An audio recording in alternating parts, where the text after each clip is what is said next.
Welcome back to Capitol Square. Earlier this week, the State Controlling Board voted to spend $25 million on a rail development study. That decision is another step toward a passenger rail service connecting Ohio's 3C corridor. That vote was 4 Democrats in favor, 3 Republicans opposed. State Senator Dave Goodman was furious. By going forward or attempting to go forward without a supermajority is not only a violation of the trust between the legislature and the administration, but also a violation of the law. The Tower of Babel was a job creation opportunity too, but it was a bad project. This is a bad project. It's a waste of taxpayer dollars, and you just don't create jobs just to create jobs if what you're building isn't going to be something that people are going to use. All right, let's talk about this train. Again, we're joined now by Jolene Molitoris, Director of the Ohio Department of Transportation. Let's welcome the Director. Good to see you, Jolene. How do you do, Jim? Good to see you this morning. Let me ask you kind of a tough question right off the bat here. If you can't pick up one of the 3 Republican members of this controlling board, is it not safe to say that the $25 million that was just approved is sort of a waste of money? In other words, you're eventually going to need that controlling board to approve the greater funds. And it doesn't look like any 3 of those Republicans are going to budge. So this $25 million, is that a good investment? We think this is $400 million coming to Ohio that we competed for and won. And it's an investment to create not only a transportation alternative and addition to our system, but a way to create immediate jobs and spin-off jobs. This $400 million is an investment that needs the information from that $25 million worth of work. And I personally believe that the power of the truth and the facts will be very compelling, not only to the controlling board members, all of them, but to any of the people in Ohio who want to know more and really want the facts about the results. We've been talking about it for months. There's a lot of information that's out there. So let me just ask you some of the things that are being said. Some of your critics of this passenger rail service now have this train moving 39 miles per hour when you factor in the stops. Is that accurate? What they're doing is taking a preliminary study from Amtrak and using that as though it's a final study. That was given to us 15 days before we had to apply for the money and compete, and it included a 30% contingency fee. It included a lot of information that needs to be factored and worked through with the freight railroads. What people don't understand is this investment is a win-win-win on 3 fronts. For freight rails, because we're going to share track, this money, about half of it perhaps, we have to confirm, will actually be invested to upgrade their system. So when there's not passenger service, it will have more throughput and help them. Secondly, it's a win for drivers, because there's 270 grade crossings that will be upgraded with this money. So every time those are used, whether it's a freight train going by or whether it's a passenger train, the drivers will be safer. And thirdly, it's a win for an opportunity for transportation choice. So, you know, I'm really focused on this as an economic development return on investment for $400 million.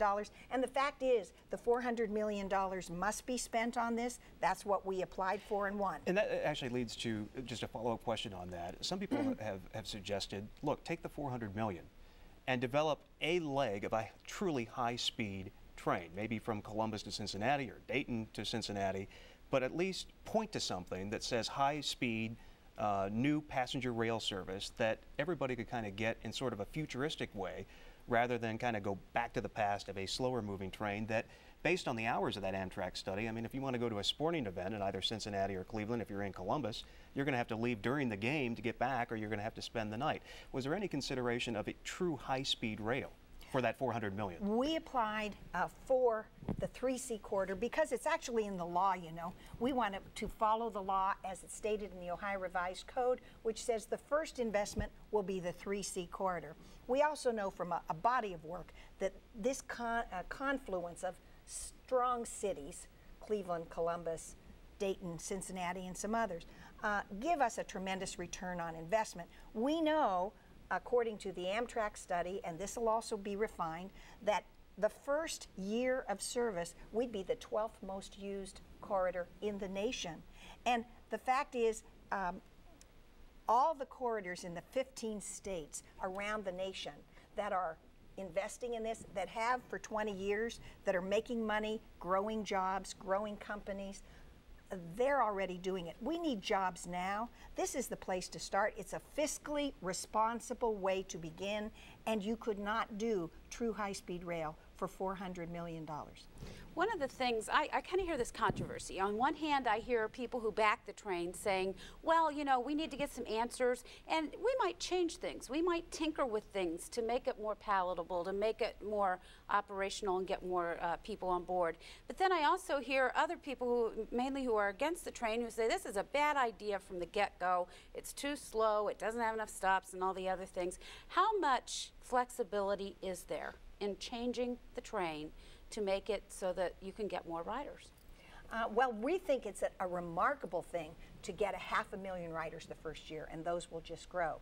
The fact is, as I mentioned, this was a 15-day, this study with its information was 15 days before we had to apply. So there wasn't a time to negotiate. And part of this 25 million will be our chance to get the environmental impact finalized, the detailed design and engineering, which is the same for any transportation project, road, bridge, port, anything, and work with the freight railroads. This is a partnership. We are very supportive of the freight railroads. They're very important for our economy, our logistics position in the nation, and it will be in working with them that we will more clearly understand what they think is possible.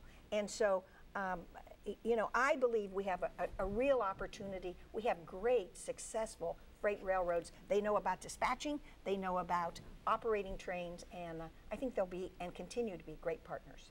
Are the specs for the $25 million study completed? I mean, do we know what the scope of the study will be, what we're getting for the $25 million? The $25 million is a contract that we have to run through FRA first. We are in the process right now of working directly with FRA, discussing the more detailed statement of work that will then be presented. So do I have it to show you at this minute? No. It's got to be a partnership with FRA, and once that is done, then it'll be available to you and everyone. Just go ahead. Just to follow up, Yeah. what will the scope of the study be? What actually will this study look at or produce at the end of it? Well, starting with environmental, they need to do all the final environmental. We did a preliminary, like a first phase, which helped us win, but now we have to do the second phase. That'll include public involvement. It'll include a lot of things that give people a real chance to have a voice in this. Secondly, the detailed engineering. Just like with any project, we need to do the detailed engineering with the railroads to see where on their system they believe are the most important places to make investments, and where does Amtrak or other operators think that they have an important place that they want to make an investment. And then we'll come to an agreement with the railroads. Those will be the two most important pieces that come out of the 25 million. Director, we're almost out of time. Let me just ask you quickly, of the 25 million, how much of that will be for advertising? Because I imagine there will be an attempt here to educate the people of Ohio of how beneficial this train would be. Do you know how much of a sliver advertising will take of the 25 million? There is nothing in this for advertising. This 25 million was part of our application for this purpose, for this reason. We're not in the advertising business. Gotcha. Director Molitoris, good to see you. Thank you very much. Thank you so much for being here. All right, we'll be right back here on Capitol Square. Keep it here.